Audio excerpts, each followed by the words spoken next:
I think this week I just want to talk about our weeks and the last 2 weeks or whatever, what we're up to, things we're doing. So, what have you been up to? Well, I think last time we talked actually was in person, right? I think we did the Hmm. podcast prior to that, and then I actually saw you in person. And I was feeling pretty good, and you were feeling really good. And I expressed some confidence in how I was doing. And I think everything has just totally fallen apart since then. So I'm Perfect. kind of at the bottom. Not the bottom, not too bad, but I have watched my all of my good habits and everything kind of erode over the past week or so. And I'm trying to get stuff back together, but that's pretty much where I'm at. So that's me. Okay. Well, I'm okay. When you said I'm feeling pretty good, it's a mixed thing. There's like half of my life that's not feeling good, but then the other half is like all the art stuff, the waking up early, Yeah. that stuff is going really good and has been for a while. That doesn't mean it's perfect, but it's Yeah. been Yeah. feeling pretty good. And I've done a couple fun things recently. Like I launched a store, or Oh, that sounds fancy. I opened an Etsy store, which was like I had a goal of listing something for sale by the end of March. And I just kind of threw something out there for fun. And then somebody bought it. And I was like, "Oh my God, I don't know how to ship anything. I don't know how to do any of this. I didn't want someone to buy it." So then I went through this whole thing of learning how to ship stuff and packaging, and then I sold some more stuff, and then I guess I just have a store now, which is really cool. I don't have a lot of products or whatever. Anyway, we can but talk more about things that later. have actually sold. I mean, that's Yeah, I've sold not, 4 things so far. and I they weren't all to mom. No, no, they weren't. They were Okay. to strangers and some people at work. So I don't get full credit on the stranger Oh, thing, but that's pretty um sick. I guess I could keep rambling. I sort of So I've been working on this series of like sketchbook pages and kind of building this stuff. More on that later. But in between time, I started messing around with this like really quick sketchy style. Like really quick, I don't know. It's sort of a gestury, almost abstract style of sketching. And it was really fun. And I was like, okay, this is cool. I can create like finished, quote unquote finished pieces in a matter of like 5-10 minutes or whatever. And it feels like I'll just draw like a little rabbit or I'll draw like a bird or whatever. And it just felt really good. It's like this is really fun. And before I knew it, I had, I don't know, 40 of them or 20 of them or something. I just have tons of them. I was like, I'll just sell them.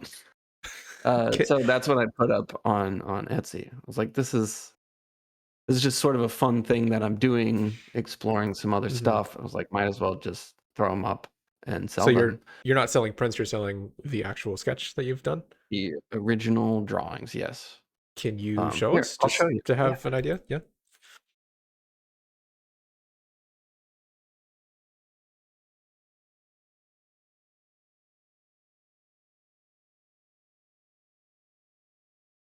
well, I've been posting them on my Instagram. These two just sold.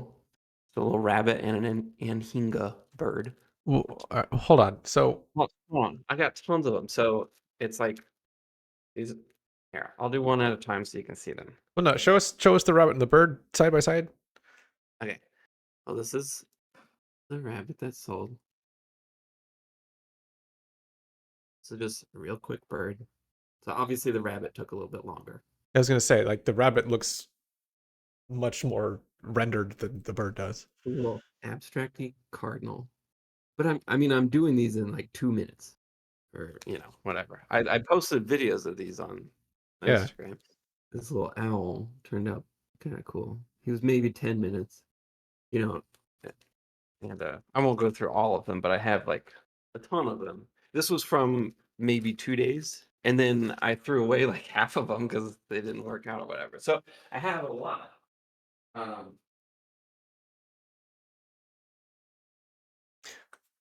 What? How did you sort of decide on that technique, or what oh, brought you? to that? It was a mix of things. I started watching this course called uh, Indigo. I forget the number. Indigo 501 Blue or something. It's from Thomas Fluharty on schoolism. It's a cool drawing course. I only got like 2 lessons in, and he's got this little technique where you just grab a block, like an art, sort of like a Conte stick. It's like a piece of charcoal, basically. And you Yeah. sort of just rough out these shapes. And so I started doing that, and I was like, oh, this is cool. But he's obsessed with like this blue color one. So I was doing it with that, and I was like, I don't want to look just like him. So I switched it to a different color. And then I was like, oh, these sticks are really cool, but they're super expensive. What if I use like a Conte stick instead? So I used that and then different colors. And then I just went off on that, and it was Yeah. just really fun. And I don't know. So it felt like the total opposite. Like the sketches that I was doing, other than this, felt like very controlled and sort Yeah. of rigid. And then I was like, oh, this is the total opposite. This is the abstract, like David Lynch mind. I don't care what happens. It just, it just happens or whatever, and you don't care. And it was just sort of this exercise in a complete opposite direction. And so that was really fun. Yeah, I was gonna say, just looking at it, I never would have guessed that that was from you. It just doesn't really look like everything I've seen as far as your style. No, it's not. And that's why Which, I liked it. well, no, I Just know it's because super cool. Like it just feels like a completely different direction or thing to explore. That's awesome. it's sort of like I would use the example of like a classical composer who then just wants to make experimental music for a little bit. Hmm. I would use that metaphor, but I don't think I could be classified as a classical composer or whatever. But Anybody could that's be the thought. classified as a classical composer. It's just a style, My doesn't other mean you're good. Anyway, so that was really cool. And then I opened the shop, and then it's sort of just it was sort of my foot in the door of sales. And I'm like, yes, I made like $300 selling a couple little sketches I did in 5 minutes. And it's I not fe- about the money, but no, I know, but also I mean, we're just talking privately on the podcast, so saying that you do them in just 5 minutes is great. I wouldn't like necessarily put that at the forefront of your marketing plan of, I oh, don't I care. just Can you do them in 5 minutes? no, but No. So that's what makes them valuable. Uh, okay, sure. yeah. But yeah, whatever. I don't care if people think that loses its value, then go buy a different one that's worse that took someone 5 hours. I don't care. Um anyway, I've been having a lot of fun with art stuff recently. I've reached this, I don't know, just level of, I don't know, it just feels different and it feels good. And yeah, so that's Yeah. nice. Um yeah. Okay, so it looks like you're in a pretty good spot. You're even at the point where you're not just spending time on art, but you're even like getting it out into the world and even starting to see some success with that, which is awesome. What so I'm not in a good spot, like I said, not terrible, but Yeah. I've, been struggling to really get done what I want to and so on. Maybe you could coach me a little bit on just what you think is working for you, or help me think through what I need to change. I mean, I doubt any of this is going to be revolutionary. It's Whatever. probably just everything we've talked about before, but I need Tell it me still. So, tell me about the problem. What's going on? What are you having trouble with? well, I think so. Like I said, I was in a pretty good spot. I had these projects in front of me that I really wanted to work on. Some of it was just work, some of it was kind of novel and unique in the world of software design, in my opinion. So I just been kind of working away at these things, and the scope of the big project, the big dream, is fairly large, and it can get a little bit overwhelming. But I had carved out the pieces I wanted to work on, and I was doing that, and I was getting up at 6:45 every morning and doing my morning routine, and then going out and just getting focused and working and all that. So everything was just kicking along pretty nicely. And then I traveled to Florida for a while, and just had a lot going on there, which is always disruptive to routines and whatnot. And then I got back, and my wife traveled. She just got back recently, but she was gone for about a week, which doesn't seem like it should change a lot, but it sort of does. Uh, just because there's nobody around for me to be even mildly accountable to, and so it's easy to just sort of stay up later and whatever. Basically, different trips and things going on, and many things largely my fault. I wound up just kind of slowly slipping away at all the good habits, and I was in a bit of a denial phase for a while. Kept thinking like, I'm sure I've spent 6 hours today playing video games, but it's fine. I'll just, as long as I get to bed on time and wake up on time, it's not a big deal. And then pretty soon I'm staying up extra late, and I'm like, well, it's fine. I'm still getting up on time. I'll make up the sleep later. And then eventually that starts to slip. And then soon enough, I'm starting to spend more time just online reading about news and scrolling through Reddit and so on. Eventually, kind of realize that I'm just like waking up at a random time in the morning and like picking up my phone and scrolling through Reddit. Like that's, just it's kind of this slow descent into all of the bad habits. And I just start to notice Yep. everything just sort of morph into, I would call it like ADD brain me version of myself. So it's been a little bit better the past few days, mostly because I wanted to be able to say that it's been a little bit better the past few days when I Yeah. talk to you. So I deleted the browser off of my phone, and have been trying to separate myself from the phone, and that has been helpful.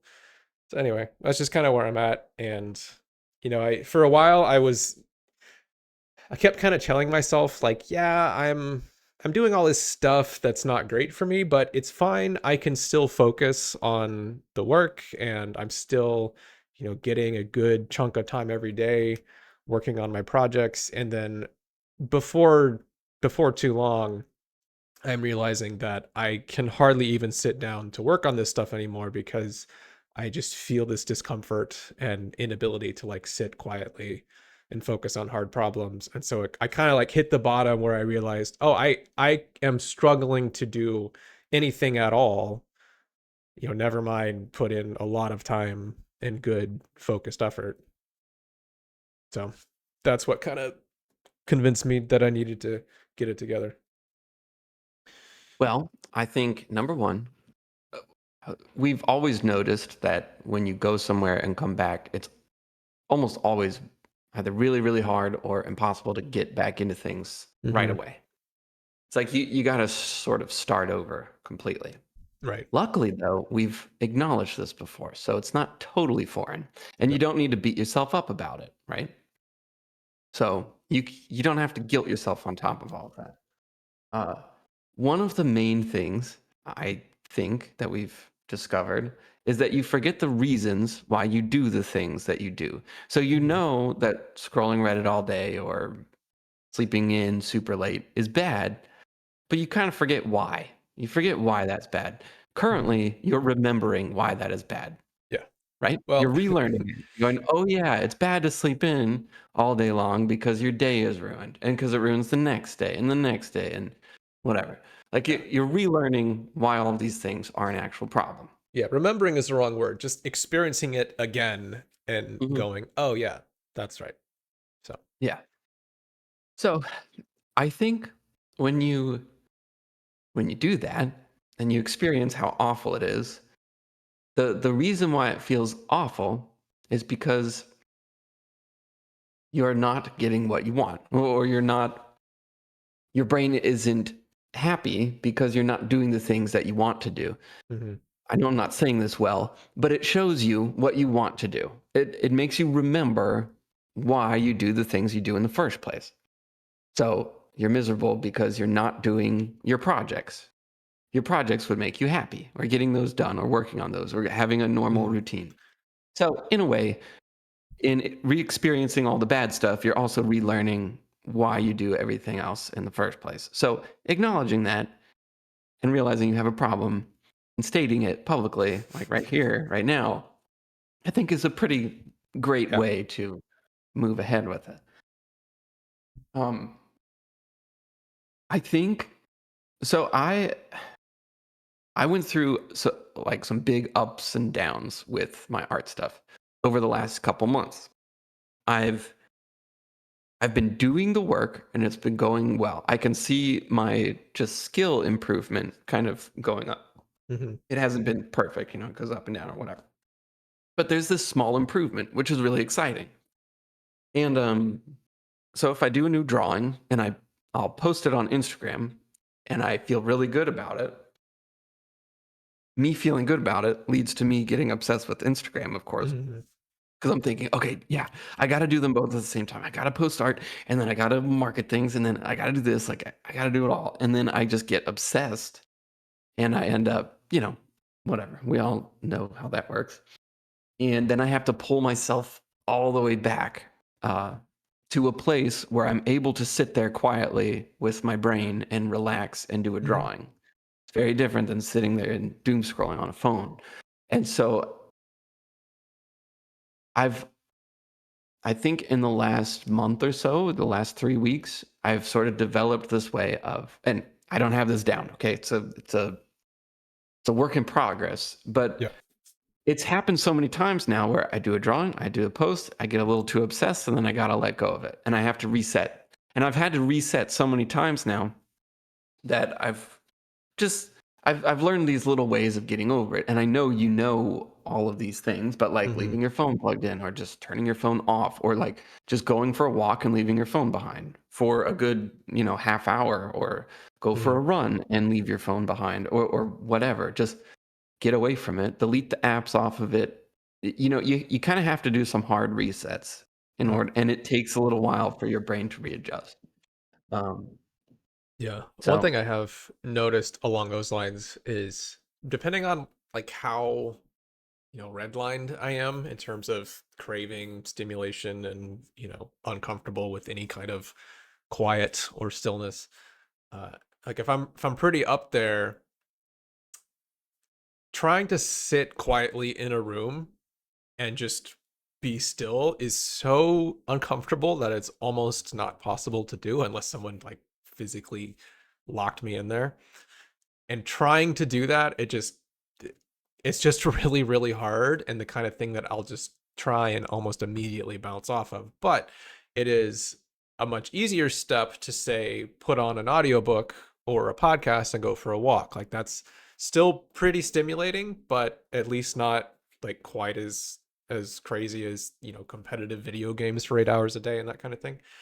So like I could do that, or slightly lower would be go for a walk without the phone, without any kind of auditory stimulation. But that's a lot more comfortable still than sitting in a quiet room. One, because it doesn't feel like there's something right within reach that would make me happy again or, happy. But then also I'm still moving around and seeing scenery and people and things. And so there's like some level of interest and movement and everything. And so that's like an easier thing to get to than just, sit and meditate silently for half an hour. So it's been helpful to kind of do those things, like something along the spectrum of more relaxing, less stimulating, but not like all the way at the bottom. And, yeah. yesterday, as part of the, you know, getting better or getting into a better place process, went for, a 2 hour walk.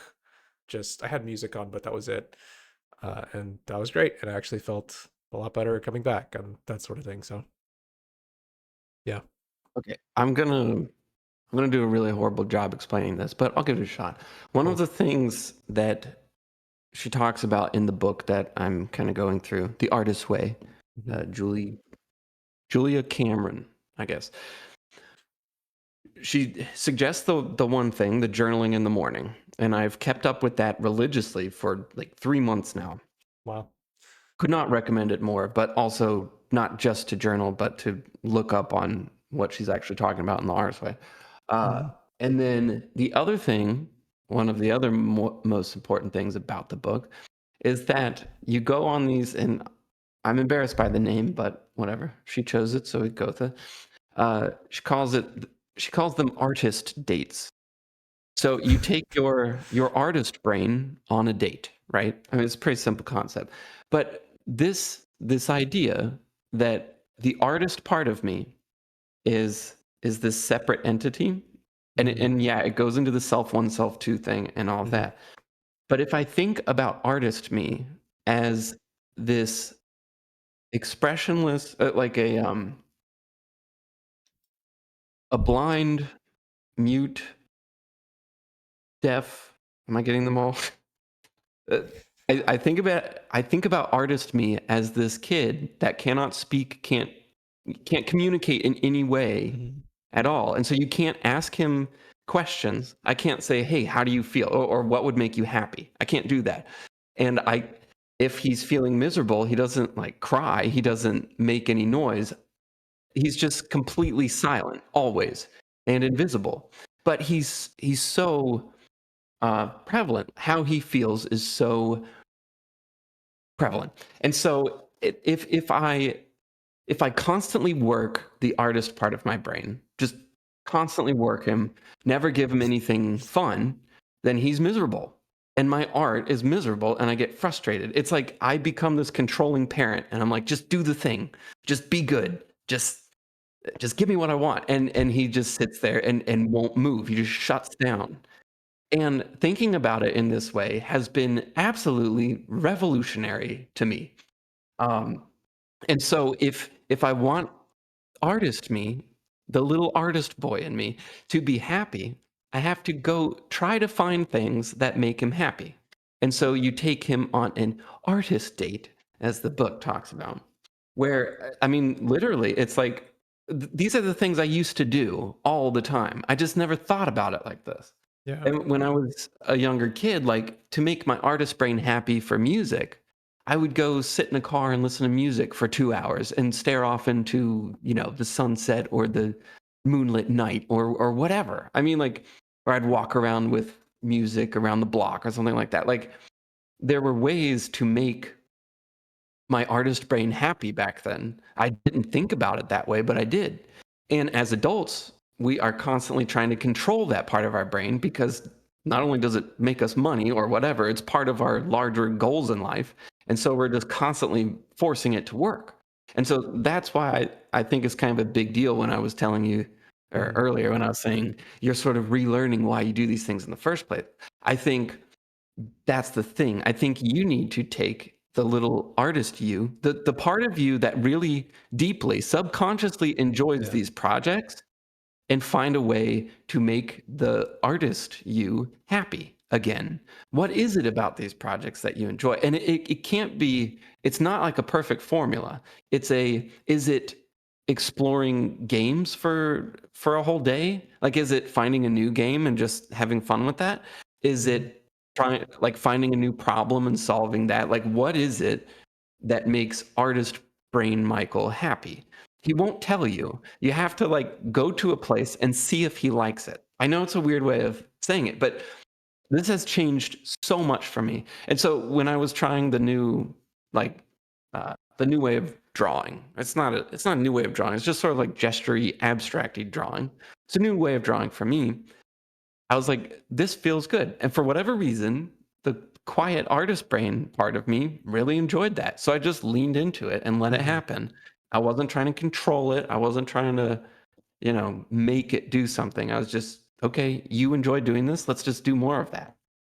And that's sort of how I'm seeing it constantly now. And so for you, I think you are overworking. You're redlining the little artist boy part of you who can't speak or do anything, and he's not happy. So of course he's not going to want to do the projects. You Mhm, have to treat him well.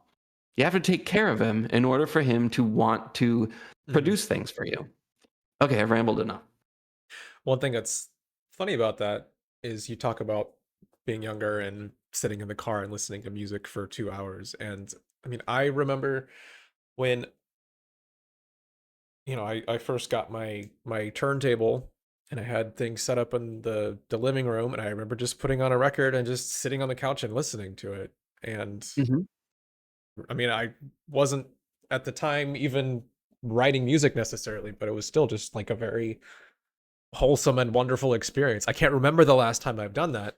And part of the reason why is that when we were younger, boredom still existed in the world. Like there was this idea of not having anything to do for the next 6 hours, after work, before bed kind of thing.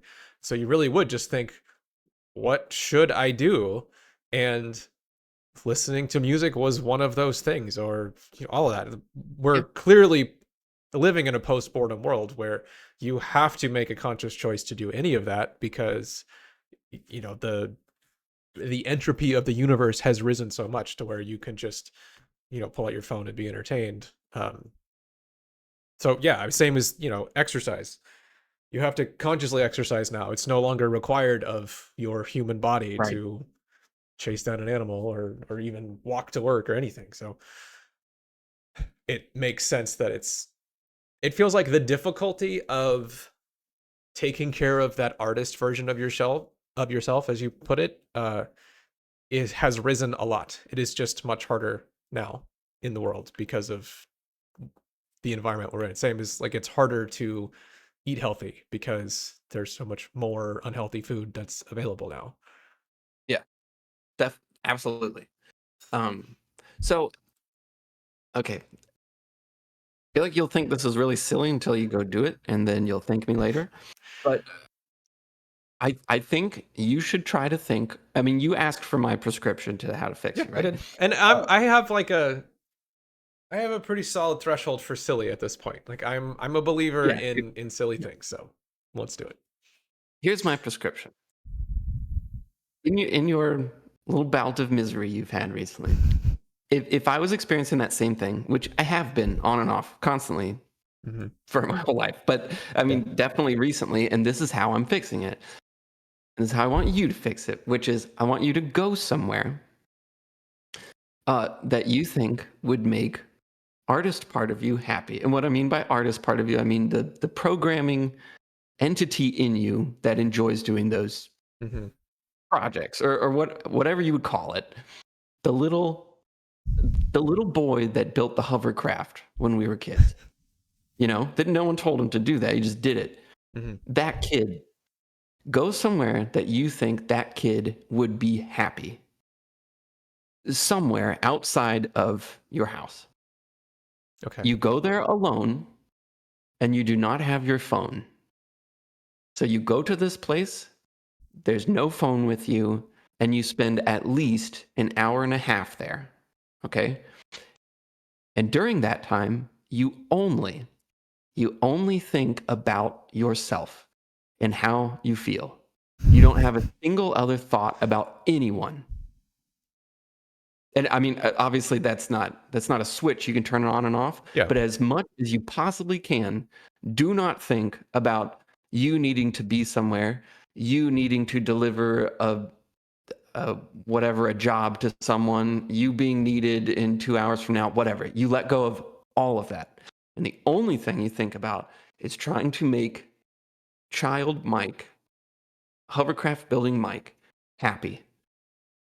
That's my Okay. prescription. And that's what I have been doing recently, and that's what's working for me. So it could be, and this has happened a few times with me, that you are completely miserable the entire time because you're looking for that happiness and it doesn't come at all. And I bet if you did this 3 times, you would find the spot that feels really good. You might find it on the first try. It might take 3 times. Okay. Um, Either way, that's the prescription. Okay. I will have to think about what that is going to be, but I am down and I will do that assuming we do a podcast next weekend. That Okay. will be a thing that I do this week. No phone, 90 minutes minimum. Don't think about anyone but me. Yeah. And that's a big Yeah. important part of it. Yeah. Yeah. Okay. What are I don't know. One thought is the Portland or the Museum of Science and Industry. It could be fun. I don't know. I'll think about it. Perfect. Yeah. Yes.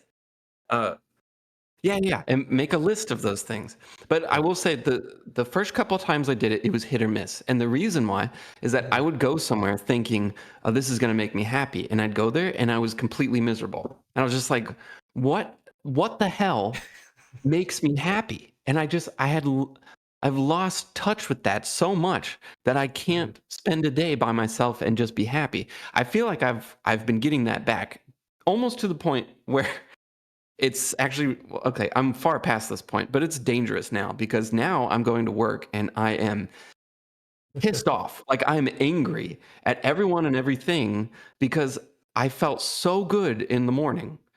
And that's why I'm able to wake up at 5 a.m. every morning, is because Mhm. it feels so good to have that window of time. Uh, and so then when I have to go to work, it's like I'm just pissed off at everyone and I'm miserable. Um, Yeah. so, watch out for that too. But No, I as have long as been, yeah, I've been in that boat as well. I've been through phases where I've just been so focused and enjoyed it so much and just really felt like I was the best, smartest version of myself. And it would get to the point where I wouldn't want to hang out with friends or almost anything else felt like a disruption to this thing that I had that was so good, which obviously that's not great. And, there's the pendulum eventually swung the other way where I'm not doing it at all. So you could argue that maybe learning how to moderate and, right, do the other things would that's be my good. But problem. yeah, yeah, That's my problem right now is learning how to moderate because I've been putting off a lot of other things and choosing this over like everything else. Um, but at the same time, it, I'm yeah. okay with it. Like it's going No, all right. But I'd rather be there than where everything feels meaningless and wasteful, and I'm just occupying my brain with shiny little toys and whatnot. Uh, yeah, okay, just to flip it around for a minute, you've obviously been doing great. Do you feel like you're at risk of the pendulum swinging the other way? And I mean, obviously, there's always some risk. So, how do you view that? And do you the think other there's way, the meaning other like way.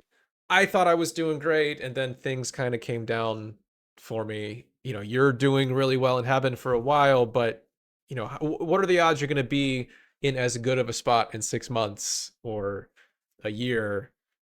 Is it just this? This is you from Well, for the I rest of your life? I mean, all I'm asking is like, is there anything that you think you need to be careful about or might disrupt what yeah, you have going? I think I need to be careful about everything. I mean, if I stay up too late one night, then I sleep Hmm. in the next day, and I'm not happy about that. Like artist brain me is not happy, and I end up Yeah. ruining a whole day or whatever. Or I'll get obsessed with Instagram, and then Hmm. I'm down that black hole, and it can it has repercussions. Everything I do has repercussions, and I've gone a few days where I'm waking up later or whatever.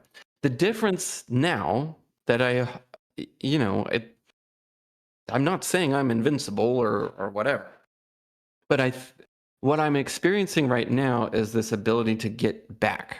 Like I keep finding the spot again through those little artist dates and Sure. through the journaling every morning. For some reason, it's like it just allows me to let go of all the disgustingness. Like let's say you wake up really late, like maybe you did today. You said you woke up at like 10 o'clock, and then you just browse Reddit or the news, or you get upset about all that stuff. Yeah. It's like the journaling.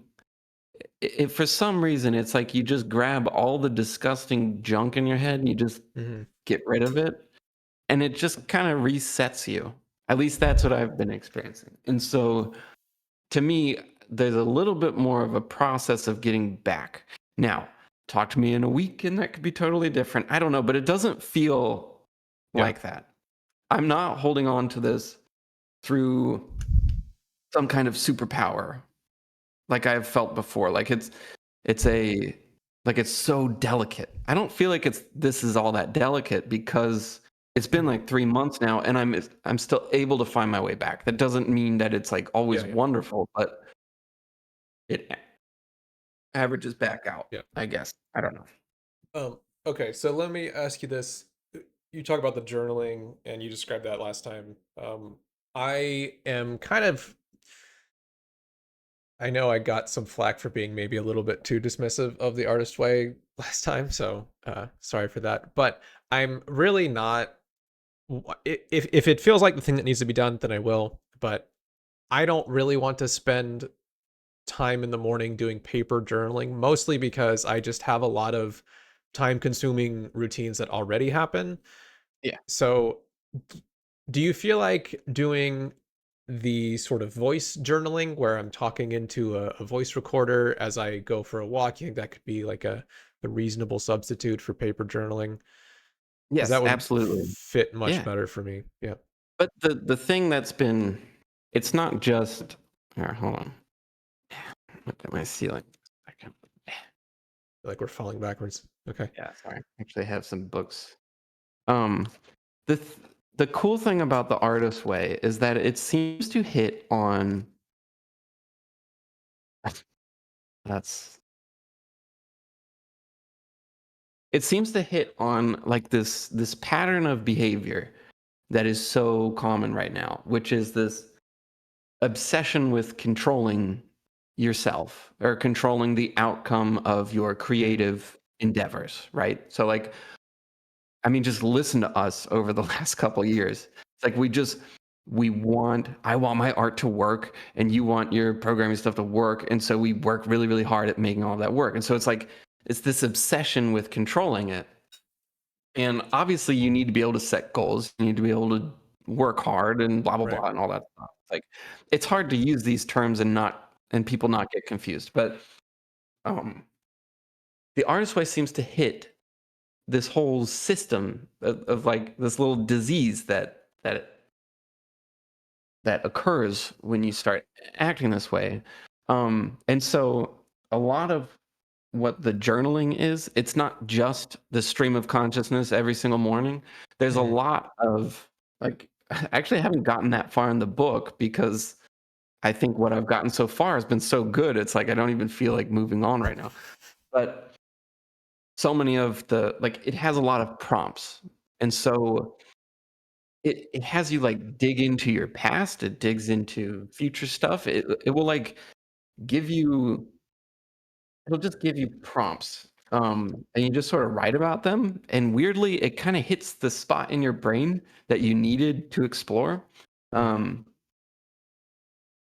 it's sometimes it gets real cheesy, but it tells you to write down why it's so cheesy or why you think this thing is so stupid, and so you'll write about that, and then you end up somewhere completely different, which I think is very interesting. Although it's funny because this came out in the '70s.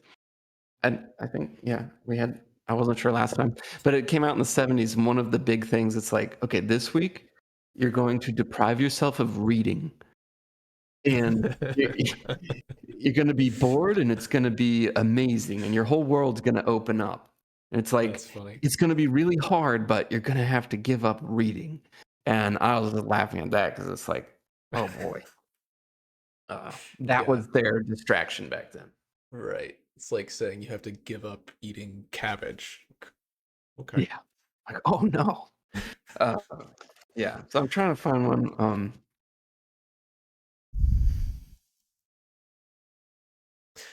You know what's funny is that a friend of mine who's a engineer mentioned recent like he was doing some journaling or whatever in the morning. I was like, "Oh, hey, what are you doing?" And he said that he was working through the artist's way Really, and thought it was amazing. And I'm thinking, I what I mean, it seems is it I trending think on it just TikTok became or something? popular. Like, yeah, No, why it was suggested to me, and I was like, "That sounds really stupid. I don't want to read that by a because person or by an algorithm? by a person, Okay. um, in real life." And I was like, "That." It's like I don't. That sounds really stupid because it's sort of Yeah. religious-y. It's got religious overtones even though the first chapter is about how it's not religious. I love how religious things love to do that. They Yeah. spend the first part of their introduction saying how they're not religious, and then they list all these religious things, which is Right. exactly what happens. But, uh, kinda challenged myself to look past some of those initial things that I am turned off to at first and just kinda go with it. I'm like, Mhm. "Alright, I'll listen to you blabber about God or whatever, and I'll see if I can find the value in this even if I disagree with you." Oh yeah, yeah, sure.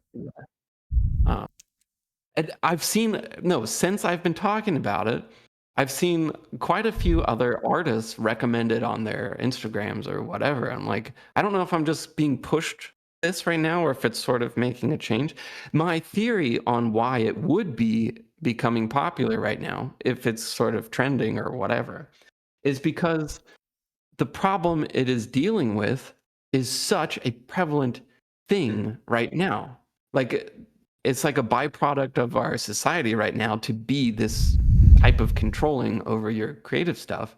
And this book sort of addresses a lot of those like perfectionistic Yeah. uh, approaches. So the book That would be my was maybe ahead of its time a little bit, and it's yeah. interesting. I There's a lot not to I mean, I know I sound like I'm treating it like some sort of magical book or whatever, but the you, all the problems we've talked about for like that adults face, like they don't seem to be able to just do something. They always overthink it. They overanalyze stuff, whatever. Like adults are really bad at learning things because XYZ. And we have all these different theories on it. Well, I've always taken those theories and applied them to myself, but I don't know how accurate they are after going through some of the stuff in the book because a lot of it seems to be this weird, like deep-rooted sense of shame or like childhood embarrassment stuff that seems to come up every time you make a mistake or whatever. Like there's just so many weird things that it hits on that I would never think in a million years would help me, but it has. So I'll shut up about the book now, but No, I mean, we still talk about The Inner Game of Tennis, which was an old sports psychology book from I think the 80s. I can't remember, but yeah. that was been hugely impactful for me, and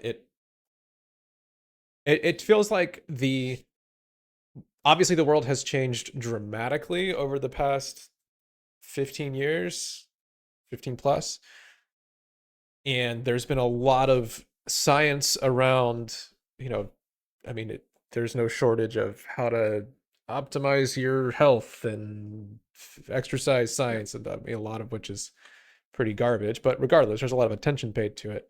But it feels like we have really been missing any kind of real insight, certainly actionable insight into how we as the human are supposed to operate in this world.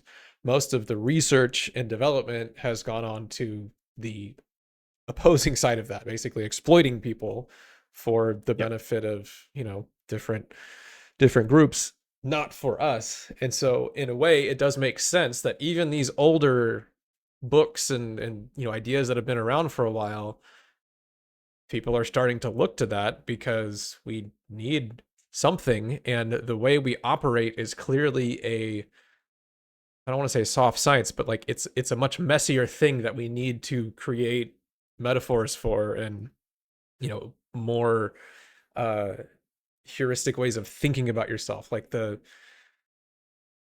gotta say, this is a dumb example, but one of the things that I've been doing instead of my important project has been playing Elden Ring the past couple weeks, which is a Dark Souls game. You would hate it, but also love it. The art in the game is just so amazingly good, and has such a deep lore and feel to it that it's just awesome. But anyway, very, very difficult game. And I've played some of the Dark Souls games before and had fun, but they're just so hard and take so much time that I eventually just kind of get sick of it. But this time around, largely because of the Inner Game of Tennis and other things that we've talked about, like thinking about my brain as kind of being divided into these two pieces and having this simple but somewhat concrete approach to actually learning the game has been like night and day difference for me, where I actually feel like I'm just more or less consistently getting better and able to beat a boss or recognize when I need to change up my approach. I've been kind of thinking, we've talked about this before, but I've been thinking of my brain as if it has the like pattern recognition, reactive, nonverbal internal part, and its job is to just see patterns and intuitively understand timings and do the actual execution. And then there's the explicit thinking part of my brain whose job it is to make observations, come up with a high level plan, kind of decide how to set up the innate part of the brain for success. Like the thinking part of my brain might be going like, okay, this boss, he, pulls his sword to the left and then swipes 3 times, and then I have an opening for a short attack, and that's, what I need to do here. Then when he does his big attack, I need to dodge, roll back. Like, just coming up with like the bigger plan. And that's the job of that part of my brain. It's not to be critical. It's not to get frustrated. It's not to, get angry at the timing and 8 part of my brain saying, oh my gosh, I screwed up that sequence again or whatever. Like, its job is to make the observations, come up with a plan. And just thinking that way, again, it doesn't really matter so much playing through a game, but it's also just kind of shocking. Like, oh, this changed everything about the way I experience this challenging thing. I feel like I almost said the artist's game of tennis. The inner game of tennis. The inner game of tennis did a really good job at making an observation of, look, there seems to be these two selves. There's self one and self two, and this is the responsibility of self one, and this is what self two does. And it really did a good job of sort of defining those things and pointing out examples. The artist's way maybe doesn't do a very good job of that necessarily, but it does a very good job of giving you ways of building up the self too. Like, it gives you exercises that makes you more aware of the feeling of them and how to please the self too, if that's the right self. Yeah. But it shows you how to train that one, or how to understand it better. And that's what I have really liked the book, is that it's exercises on actually building it. And so that's what I was talking about with the whole censor thing with the journaling, the stream of consciousness and saying stupid things. It's a practice of not judging, which seems simple, and it is really simple, but you don't really understand it until you've done some of these exercises or played the game, played games or observed this stuff, whatever. Yeah. Well, when you put it like that resonates a bit with me. That sounds pretty interesting. I have my homework for this week, which is to do what you said. I have to take my artist self on a date somewhere. So I will do that. And then I might see about picking up the book, or at least just getting familiar with it. Because the idea of an actionable plan to do things to bring out that self 2 or self 1. What I told you, that was a bad mnemonic at the time. I know. Yes. But whatever it is, that is pretty interesting to me. So I might look into that. That sounds really cool. This is why I've been kind of passionate about it, is that to me, it's the sequel or the prequel to the inner game of tennis. It's so closely tied to it. So if what I have said to you this week seems to resonate, or you going on an artist date with young Mike or whatever seems to work out or feel good, then let's talk about it some more. Maybe you could do it. I haven't actually gotten very far in the book. At like 2 or 3 chapters in, that's it. So, and with all of that said, this book has helped me tremendously because of my biggest problems. Like, the stuff I have struggled with the most, this hits those things. It's not the case with everyone. Like, there are people I know that probably would get absolutely nothing out of this book because they already have that stuff down. Like, they already know their way around their self 2 or whatever. I did not. So it would definitely have differing levels of improvement for other people. But cool. Whatever. Well, I feel like in many ways we aren't too far apart as far as that stuff goes. So if it's that helpful for you, it'd probably be helpful for me too. But yeah, cool. I will do that. That sounds actually pretty cool. Okay. See everyone next week.